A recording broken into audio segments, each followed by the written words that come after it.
Election commission ने सियासी जमातों से सालाना गोशवारों की तफसीलात तलब कर ली। सियासी पार्टियां 60 दिन में तफसीलात जमा कराने की पाबंद।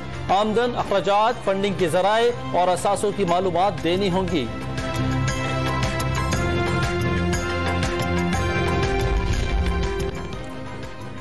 पंजाब में 100 यूनिट मुफ्त बिजली फराहम करने के ऐलान के खिलाफ PTI की अदालत को खत पर मरियम नवाज बरहम। खैबर पख्तूनख्वा में भी गरीबों को मुफ्त बिजली फराहम करने का मशवरा दे दिया।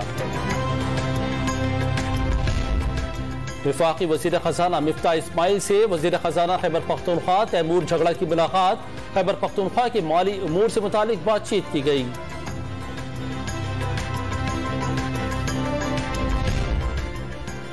जेलों में गैर मुल्की शराब की बड़ी खेप पकड़ी गई। 2 मुल्जिमान गिरफ्तार। पुलिस ने मुकदमा दर्ज कर लिया।